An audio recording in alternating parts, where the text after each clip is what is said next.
Well, I've decided that being this far into doing a previous job and the power steering in this truck needs to be fixed.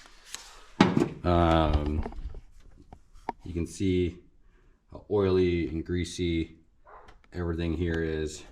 So I figured while I'm in here this deep, we can go ahead and we can do some repairs on this. So my plan is going to be pull the pump off with the lines if I can. If not, then I'll remove the lines after. I will have to remove the pulley. I've picked up this guy here, just a little Astro Tools kit. Looks like part number 7874. It's just your standard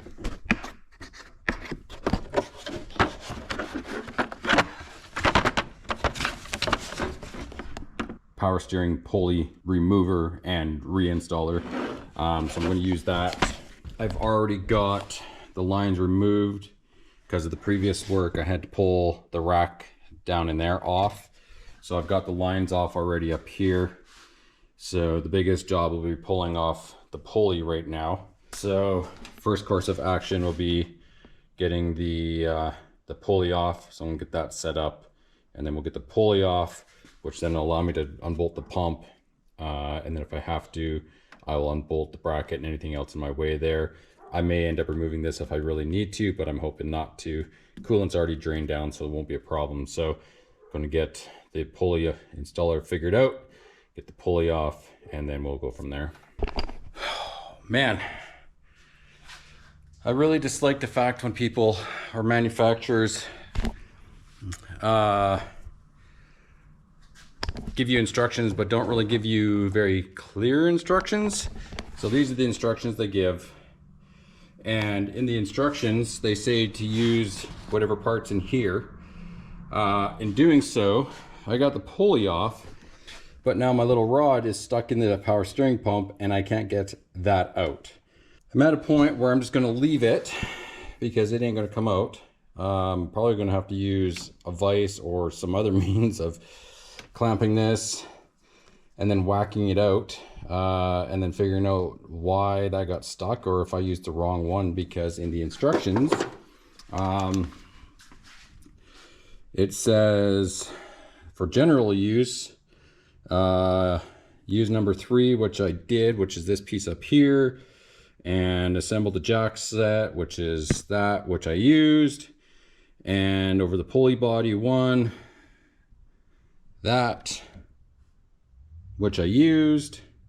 So it was like, I did what it said, and I ended up in that position. So I'm going to leave it, but now I can get at the 3 bolts. So there's like a bolt here, and a bolt down here, and then this pump will come off.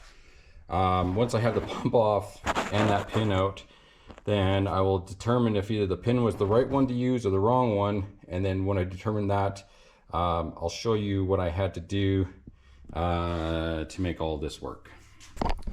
Well, after a whole lot of banging and swearing and cursing, you can see that I got that piece out, not without unfortunately a casualty. This thing got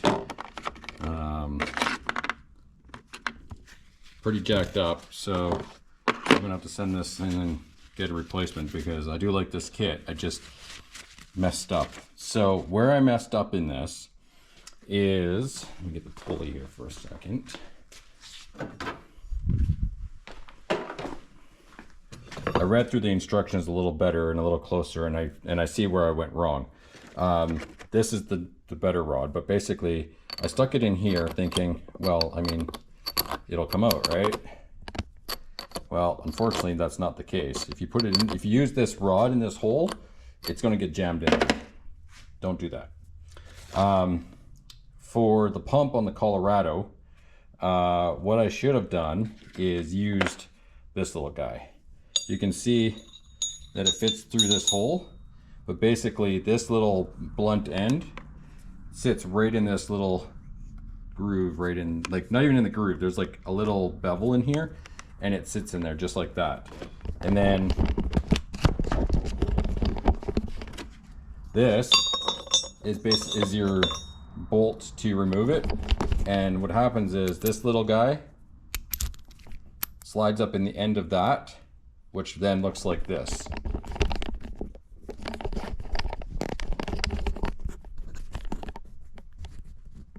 So you see you can slide it in there, and then it presses against there like that.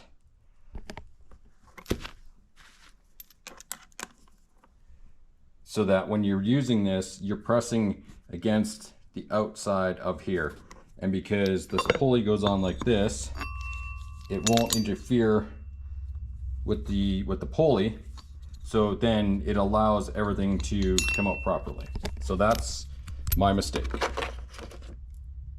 Now, just to show some clarity on how everything sort of goes in, when I pulled this out, I was thinking, well, this is just a little hold collar. No, what that does is when you have these and everything all set up on the truck like this, these can just flop around. So this little ring allows you to set that up and hold these pieces in place so they can't flop around. So that's what this little ring is for. So I've got the pulley off, the pump clean.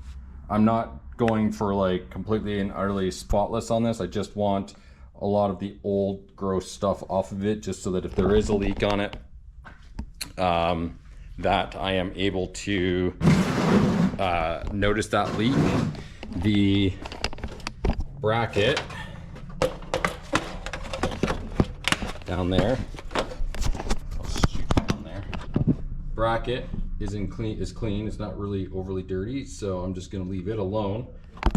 So now I'm going to be taking the pump, installing it, putting the lines in, and then there's another little caveat down at the steering rack, which kind of trips up some people, and it has to do with the seal kit in here. I'll show you that once I get down there. So I'm going to get this pump reinstalled and get the pulley back on, and then I guess go from there.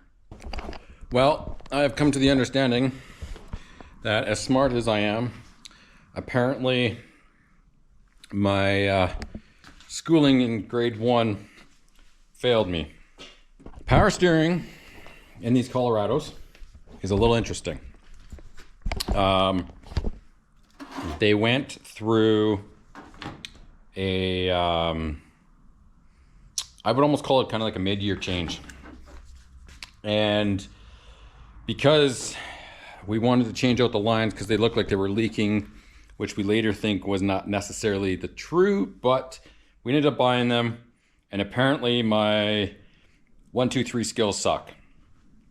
So if you go to Rock Auto and you look up these trucks to buy power steering lines, they will say these power steering lines are for VIN number before and VIN number after.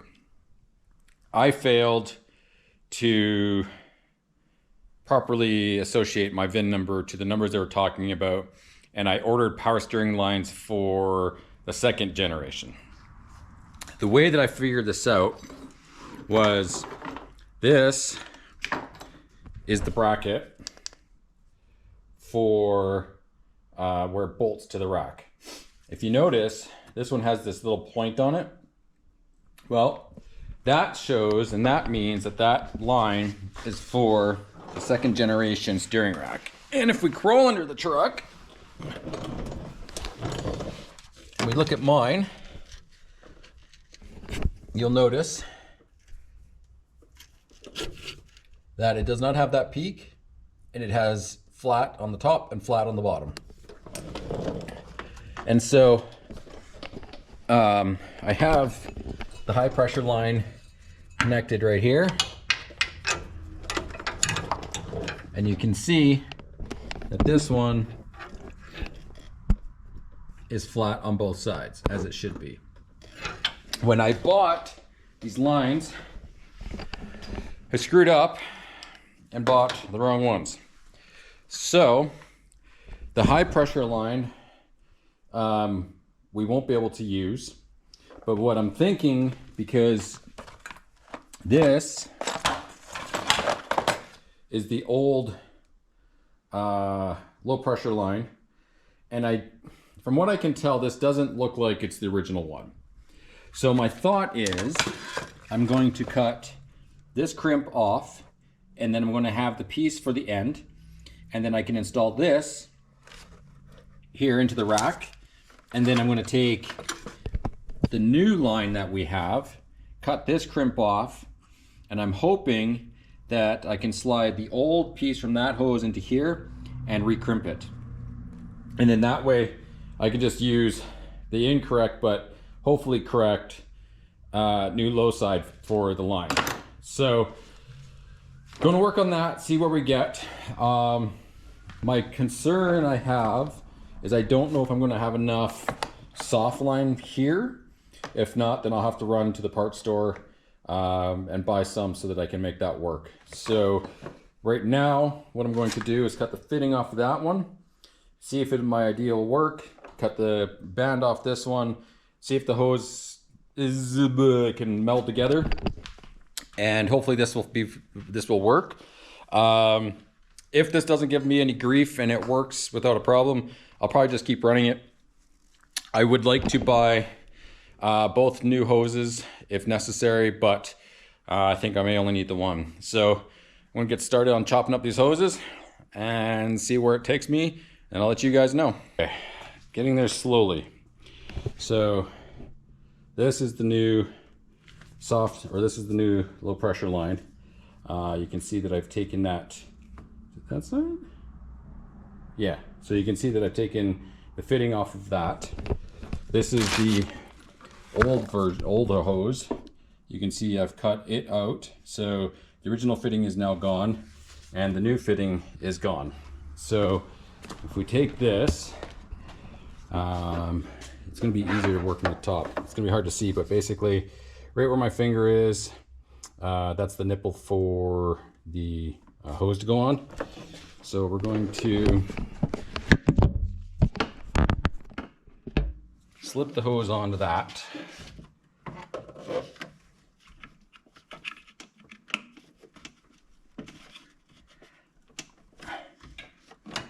Then the hose will hang down.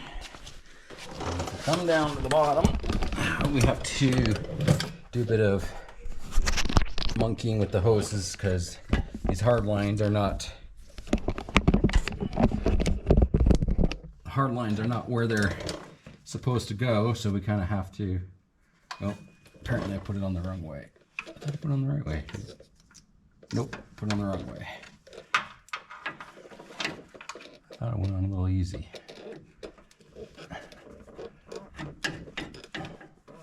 All right, top one's on.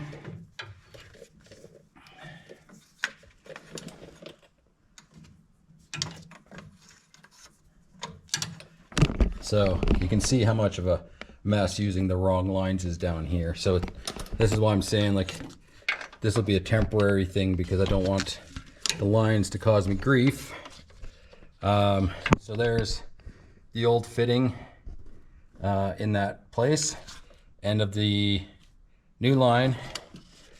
So what I should be able to do is just slip that on, and it looks like for now I do have enough line.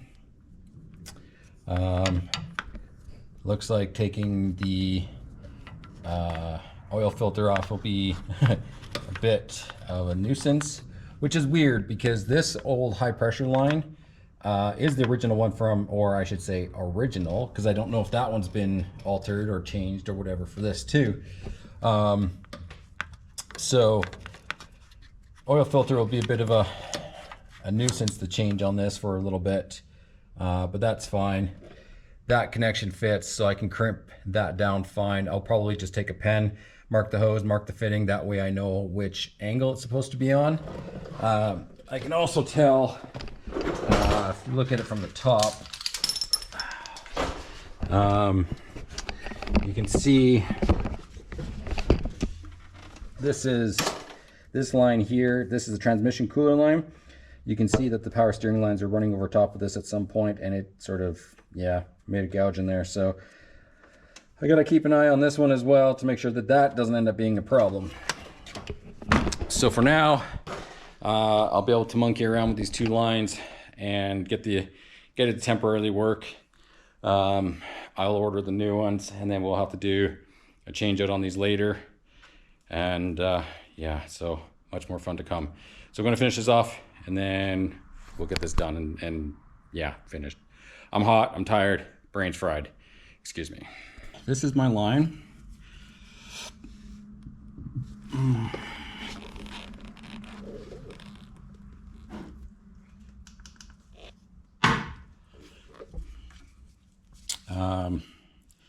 So this is my line. There's the white mark there. That's where these two line up.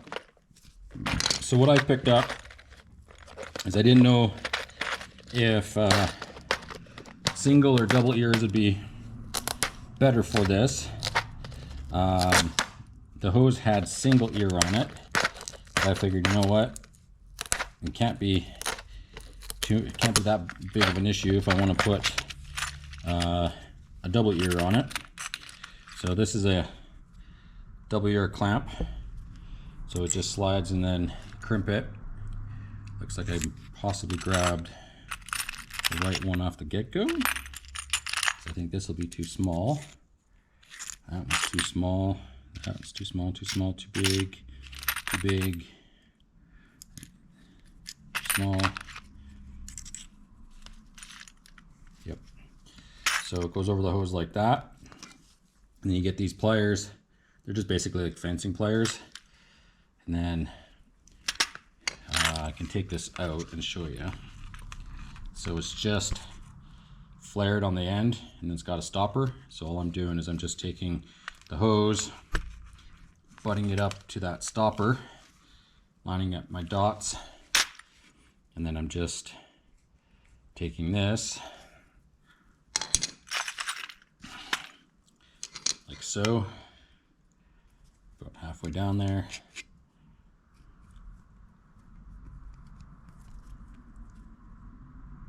Squeeze, like so. Don't want to go over tight. You don't want to break the clamp or squeeze the hose too tight. So there's that crimp down. That's on there tight enough that I can't rotate it. I think I'm going to purchase some singles. I do like the idea of the two, but I also don't like necessarily that it's got these two big ears sticking out. You can see here on a single that you only have the one side sticking out, not a double. So, but I think that should be fine.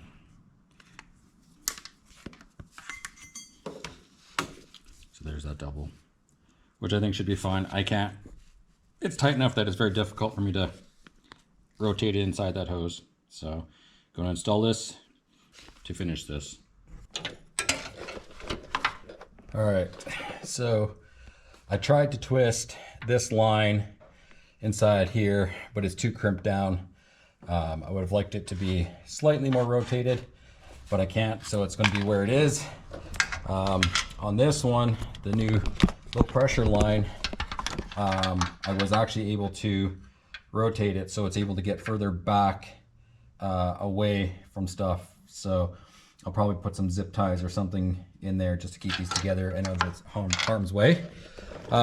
So the last thing that you need before you put this all together is, if you notice, those are just holes. Those are where the fittings are going to go, or the hoses are going to go. But the other thing that you need to put in these are these here. These are just little, these are the seals. They're like these little weird black things. You can buy these on Amazon. You can buy them all over the place. Basically, as you push the hose and tighten it down, they flare out and seal.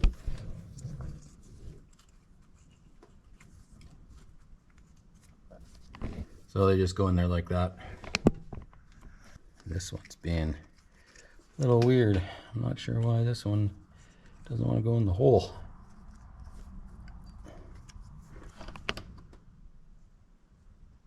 Well, anyways, that's basically what it is. So I'm going to finish this up, get everything bolted down, and then show you the end result. Well, after a bunch of fiddle-faddling, I got the pulley reinstalled. I topped it off with fluid. It's a little confused of what color it wants to be. I put some new gold colored power steering fluid in there, and I think they probably had ATF fluid or maybe power steering fluid, I don't know. So gonna have to do a flush on that for a little bit. Installing the pulley was pretty easy. I'm not sure if this pulley is on there just a hair too far, because this piece is because the tip is sort of showing out a little bit, so we'll have to see what the belt does. To install it, I needed the big heavy thread. So I needed this big heavy thread. I needed this guy here, which if you buy this kit, it's the one just to the median of the silver. You need this. When you buy this kit, this thing may need some grease. The bearing inside this thing, I don't know what they use, but my God, mine was crunchy. So I put a little grease in there, spins a little better. Of course, you need the washer and a big nut.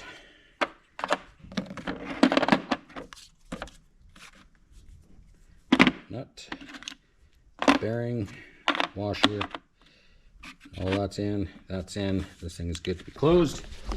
So power steering is officially done.